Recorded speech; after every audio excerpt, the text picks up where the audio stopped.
बीते दिनों टाइटन नाम की एक पनडुब्बी 18 जून को 4 टूरिस्ट को लेकर टाइटैनिक का मलबा दिखाने गई थी, लेकिन पौने 2 घंटे बाद लापता हो गई थी। इस पनडुब्बी में दुनिया के अरबपति ओशनगेट के सीईओ और पायलट स्टॉकटन रश, पाकिस्तान के शहजादा दाऊद और उनके 19 साल के बेटे सुलेमान, ब्रिटेन के हिमिश हार्डिंग और फ्रांस के टाइटैनिक एक्सपर्ट पॉल हेनरी नाजियोले के साथ ही टाइटैनिक जहाज का मलबा देखने गए थे, जिसमें अरबपतियों के साथ पनडुब्बी और पायलट की मौत हो गई। इस पनडुब्बी की साइज कैप्सूल आकार की थी और इसमें एक वॉशरूम भी थी। लगातार चले सर्च ऑपरेशन के बाद ये जानकारी सामने आई है कि पनडुब्बी करोड़ों रुपए वसूल कर सालों पहले अटलांटिक महासागर में डूबे टाइटैनिक जहाज का मलबा दिखाने के लिए अरबपतियों को समुद्र में हजारों फीट गहराई तक लेकर जाते हैं। इस बार भी ऐसा ही हुआ था, लेकिन अंतर बस ये था कि पनडुब्बी अपनी यात्रा समाप्त कर समुद्र से बाहर नहीं आ पाए। इसमें पनडुब्बी का संचालन करने वाली कंपनी के सीईओ की भी मौत हो गई। गुरुवार को अमेरिकी नेवी के एक अफसर ने बताया कि टाइटन पनडुब्बी की आखिरी लोकेशन टाइटैनिक जहाज के पास से ही रिकॉर्ड की गई थी। लापता होने के कुछ देर बाद विस्फोट से जुड़े कुछ सिग्नल भी मिले थे। ये जानकारी तुरंत कमांडर के साथ शेयर कर दी गई थी, जिससे सर्च ऑपरेशन में मदद मिल सके।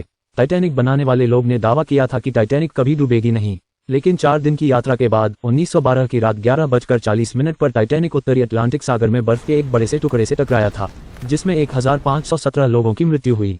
इस टाइटैनिक जहाज को नॉर्थ आइलैंड के बेलफास्ट में 31 मार्च 1909 को 3000 लोगों की टीम ने बनाना शुरू किया था। 31 मई 1911 को ये बनकर तैयार हो गया था। टाइटैनिक तब दुनिया का सबसे बड़ा जहाज था। यह 883 फीट यानी फुटबॉल के 3 मैदान जितना लंबा और 17 माले की बिल्डिंग जितना ऊंचा था। जहाज के अंदर का सामान लंदन के रिट्स होटल को देखकर बनाया गया था, जिसमें सभी प्रकार की चीजें उपलब्ध थीं, जैसे स्विमिंग पूल, जिम, लाइब्रेरी और 4 लिफ्ट, 2 नाई की दुकानें थे। टाइटैनिक की चिमनी इतनी बड़ी थी कि इनमें से 2 ट्रेनें गुजर सकती थीं। जब ऑफिसर को आइसबर्ग दिखाई दिया तो उनके पास एक्शन लेने के लिए मात्र 37 सेकंड बचे थे। आइसबर्ग दिखते ही फर्स्ट ऑफिसर मॉडेस्ट ने जहाज को रिवर्स चालू करने का ऑर्डर दिया, लेकिन यह आइसबर्ग से बचने के लिए काफी नहीं था। यदि 30 सेकंड पहले और पता लग जाता है तो शायद टाइटैनिक को बचाया जा सकता था।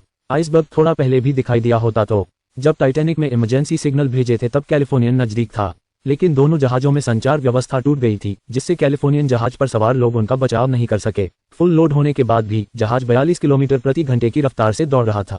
जहाज के धीरे धीरे डूबने की खबर मिलने के बाद भी म्यूजिक से आखिरी सांस तक गाना बजाते रहे ताकि लोग मरने के आखिरी पलों को खुशी से बिता सके। जिस जगह पर टाइटैनिक डूबा था वहां पानी का तापमान -2 डिग्री सेल्सियस था, जिसमें कोई भी व्यक्ति 15 मिनट से ज्यादा जिंदा नहीं रह सकता था। अपने आखिरी पलों में टाइटैनिक के बीच से टूटकर 2 टुकड़े हो गए थे।